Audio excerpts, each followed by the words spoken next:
you took to Twitter and gave your ranting commentary about what was going on in my life, I said, oh, the friendship is killed. I mean, ooh.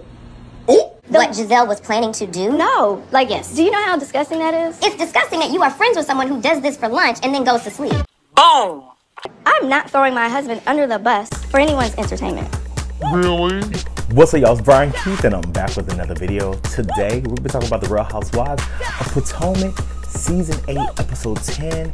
And I just want to give a shout out to Candace for throwing one of, I want to say, the best events probably to date on the show. Close to Monique, because Monique had fun too.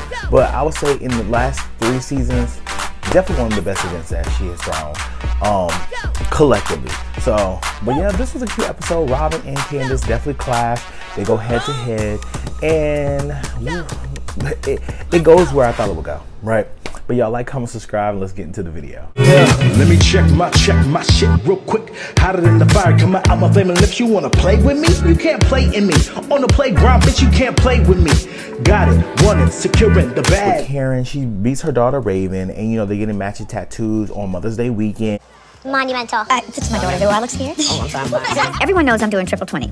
I'm celebrating life. And you know, they're getting the letter G basically for her mother's initials. You know, her mother passed away. She's not gonna be here for Mother's Day. So you know, it's a bonding moment, right?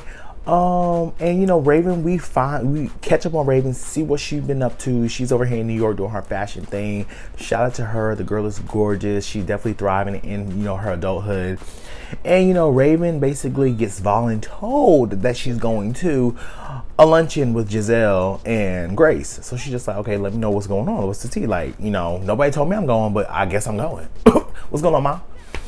But you know, Karen, you know, she just explained that the situation that, you know, her daughter's going to college. You know, we just want to give you some, like, you know, be a lending hand, like help her get some advice, this and the third. We see Karen down, she over here getting her tattoo. And when I say I was dying laughing when Karen was just, whoa, whoa, whoa.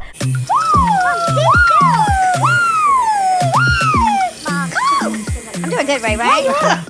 Yeah, I don't do tattoos because I'm scared. I could take pain.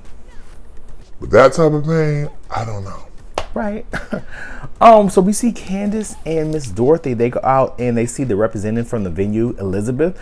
And Candace basically, she's throwing this Mother's Day event. Like I said, it was definitely a cute event. Beautiful venue. So shout out to Candace on, you know, preparing that. Like, that was definitely top tier, gets Beverly Hills vibes, right? Yeah, so yeah. Candace, you know, she goes over the invitation list, and you know, we get to Ashley. And Karen's like, you know, at the end of the day, you know, Ashley might be that raggedy bitch. However, she can still come. I feel they have a love-hate relationship, which I like their dynamic because they can argue down, get in each other's face, throw stuff, and the next day she's like, okay, girl, go. Because they realize what it is. And I just feel like with the other ones, things have just went a little bit too far, right? Dorothy, you know, she's asking about, okay, so what about Giselle? Is Giselle coming? And Candace is like, no, she does not get an invite. Then she asked about Robin. She was like, you know, we're trying to figure things out. Maybe, maybe not. I'm still up in the air, right? We see Wendy goes out to lunch, have a little sit down with 2 producers, and she's trying to get her daytime talk show on YouTube off the ground. Now, I feel like Wendy has a great concept, but it's a lot, right? I watched a little bit of her stuff. It seems really greatly produced. Everything looks really great. I just want her to bring more of her personality. Sometimes it can get a little dry. It just depends on your audience too. That to like finally meet. Yeah. All right, I have lots of questions. Okay. As I mentioned on the phone, I'm looking to start my own daytime talk show. She said she's looking for a new producer because she got a contract from the other lady and she was asking for 50%. She's just like, no ma'am, this was my idea, not yours. So what are we doing? We see Aneka and her sister furniture shopping. And I'm finally happy that Nneka has something else going on besides having Wendy in her mouth, because it's crazy. So seeing her relationship with her sister, they're doing a little dance and singing their song. It was cute. You know, it's good to see a different layer of her because it's like really hard to peel this onion that is called Nneka. So cool. But you know, she still gets blah. So See a brunch with Giselle, Karen, Raven, Grace, and they all meet up. And you know, Grace is going to school down in Florida, and you know, she asked for advice from Raven.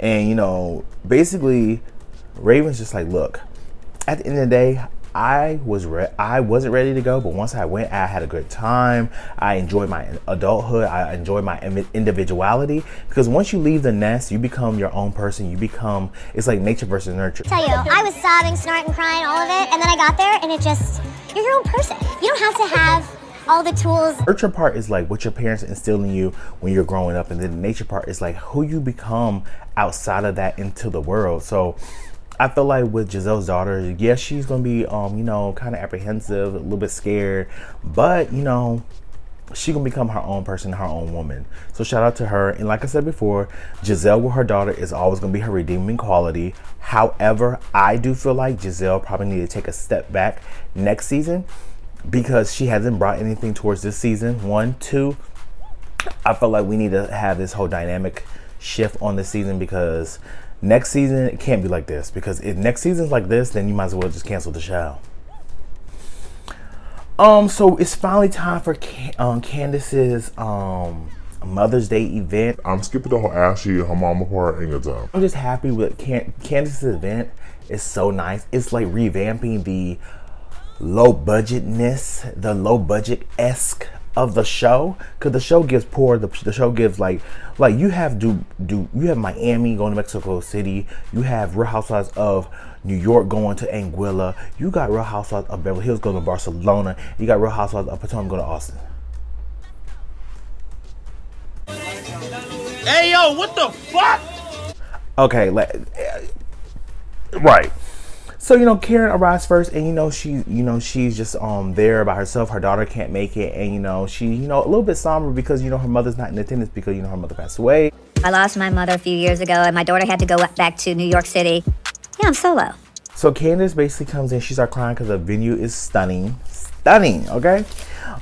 We see Mia comes in, and Mia is gorgeous. Like, Mia has really stepped it up in the fashion game. Shout out to her. I feel like I'm becoming a fan of Mia. Don't hold me.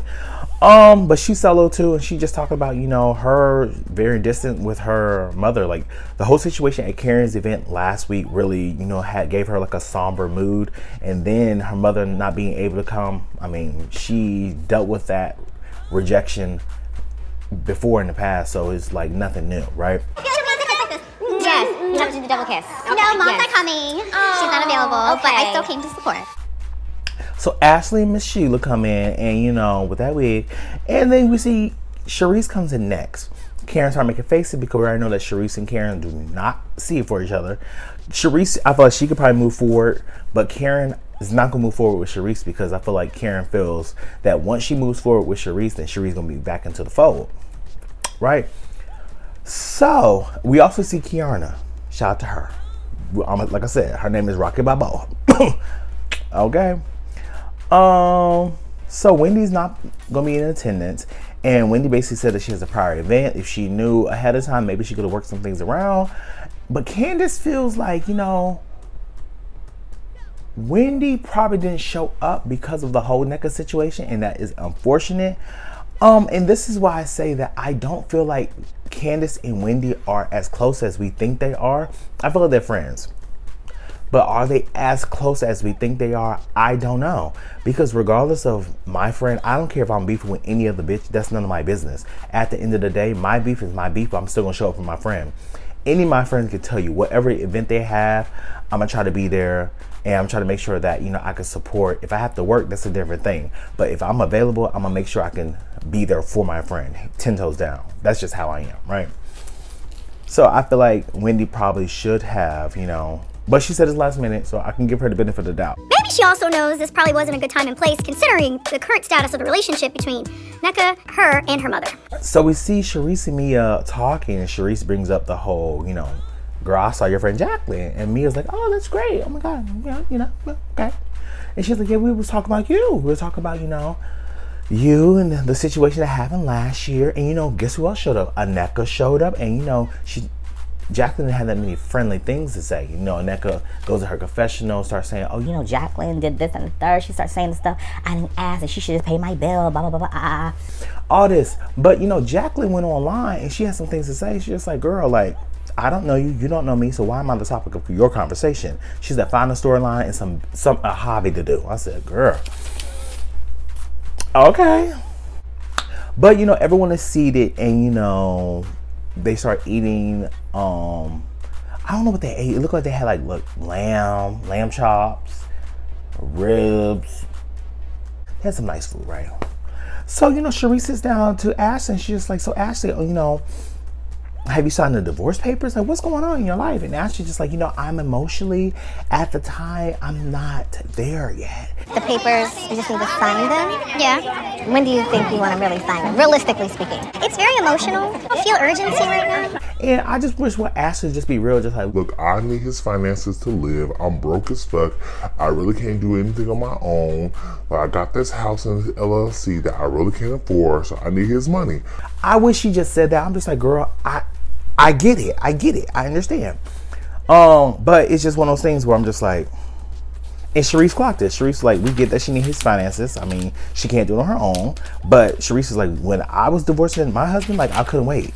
So it's just put question marks on Ashley, right? So we see Aneka ask Candace, she's like, okay, so where's Wendy? I saw you on the phone with her.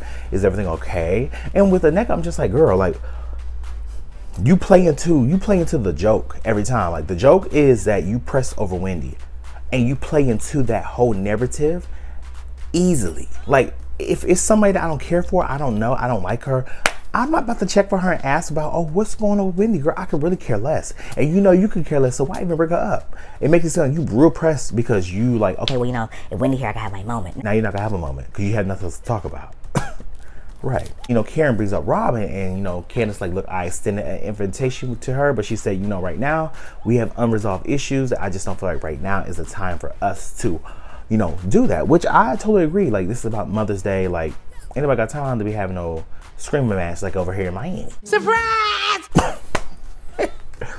I should ask, like, okay, so when are we gonna have the whole group together? Like, what are we doing? Are we gonna meet in Surrey County? So Karen's like, well, you know, I'm going to have an event in Surrey County, but, you know, I'm not bringing all the girls because it's a liability. I got to pay for that. I don't got time. I can only bring a few of y'all. This one, the third. I'm doing random in the hat. And I just felt like it was just bullshit. Like, Karen, just say you don't want to bring everybody. You want to be 4 people. Just say that. So, we'll see what happens with that. So, you know, Candace gets up and she, you know, salutes everyone for coming. She said that she wants to move inside so she can give a special performance of her song Wind. And, you know, she starts to talk about her mother, why, you know, this song is so important. She starts choking up and crying. I'm just like, girl, you about to sing live after tearing up and about to cry? Ooh. Okay. So she does a good old little 1-2, nothing too crazy. I was just like, okay, you know, this is cute. I'm not mad at it.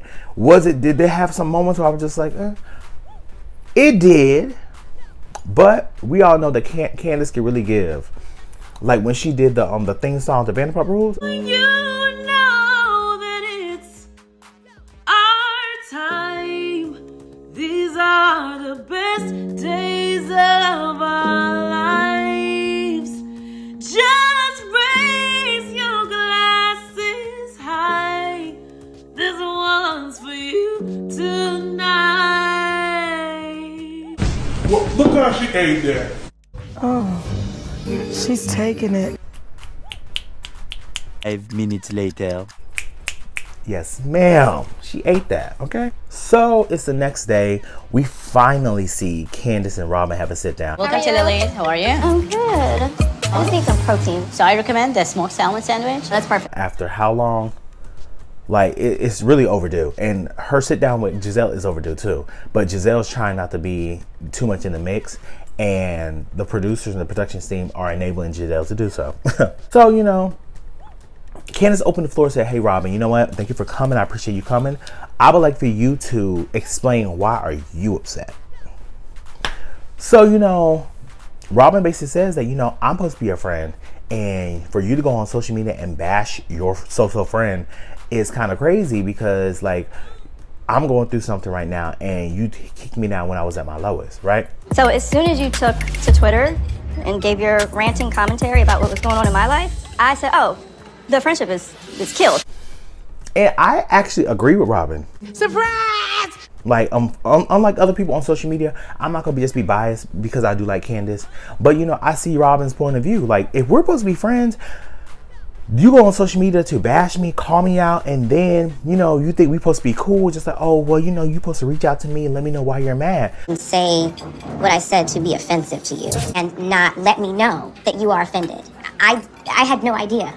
I'm not about to do that. That's wild. Like, why should I reach out to you and let you know that if I'm not talking to you, context clues is I'm upset. So with Candace, I think that part is where I'm just like kind of confused. Mind you, I'm still confused on the fact that they were so close. Like, that part already took me for a loop anyway. But, you know, off camera, they could have been really close.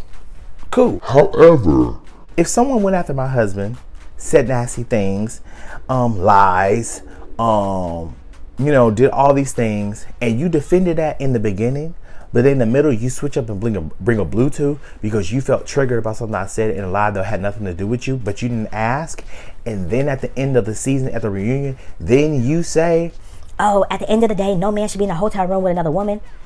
And then we go on a podcast. I can see why Candace is upset as well. Like, and then that's why I get upset with people on Twitter. They're just like, Candace is so vile. This is so crazy. Like, we all see blue and y'all see purple for what reason? I don't know. This shit is crazy to me. I find it funny because, you know, the producers are showing all the clips of Candace saying this stuff about Robin. Laundromat. Okay. Go by yourself. Send the assistant. Why is the head coach washing uniforms? Okay. Valid. You can do that. That's cool. You can do all of that. But when Candace brings up what Giselle has said and done to her, y'all don't bring up no flashbacks of Giselle saying that Chris is a sneaky link. Chris over here touched Deborah's butt. Chris was trying to see if he was with it.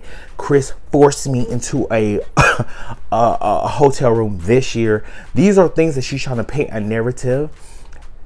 Like I said before, for you to say you feel uncomfortable in a room with him, that's valid. You can feel uncomfortable with you in a room with him. Like, that's fine. I don't want to be in a closed room with a married man. But past that, you still, even at the reunion, didn't say what he did. And that's the part that I feel like Giselle's trying to get away with. A married man have tried me, and I felt like it was a situation in which he was trying to see if I was with it. Propositioned her at the bar, was feeling her butt. So Robin basically tells us, like, you know, I'm not throwing my husband under the bus for anyone's entertainment.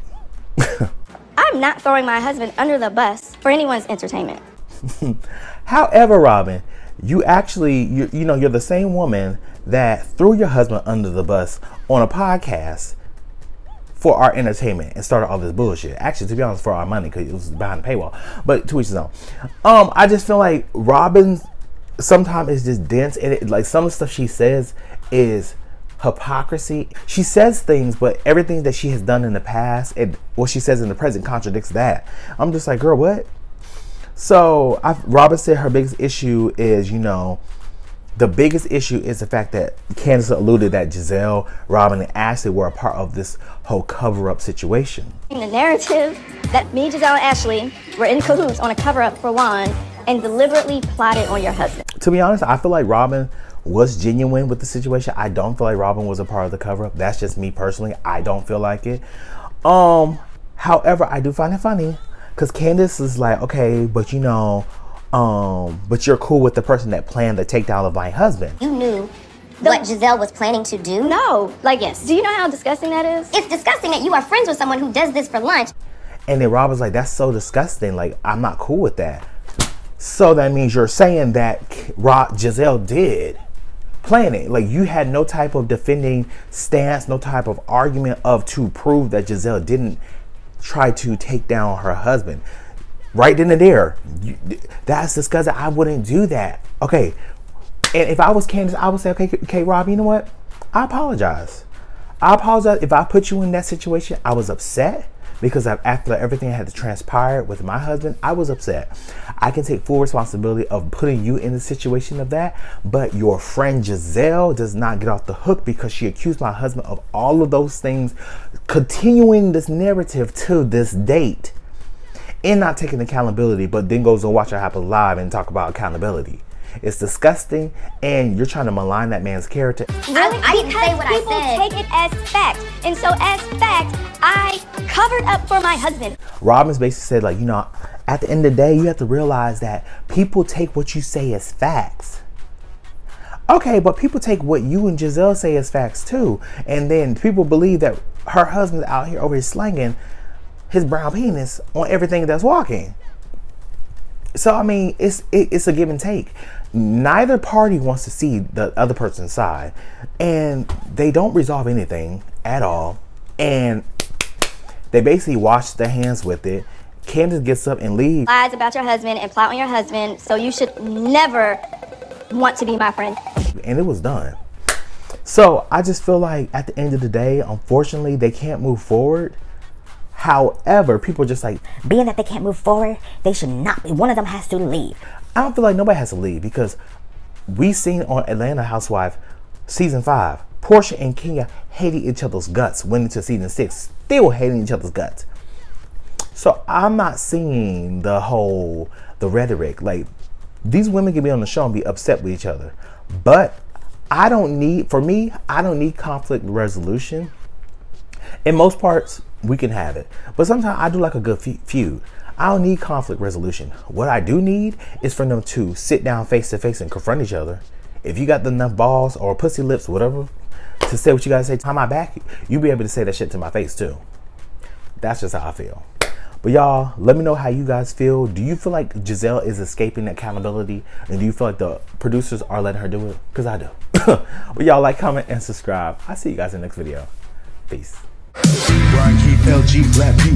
Bet you didn't know we the Holy Trinity. Now let a guy stop a jolly, break your ear here. Step into the room and get up in the bed. It tastes sweet, that's cause I'm good. It tastes sour cause I'm better than the hood. Cause I get you hyper when I'm running all around, cause I excite ya. Let me talk real quick. You can't even get with the shit. You wanna go toe to toe with my flow? This African all I really ask you for. Now I got to go. Got, bye bye.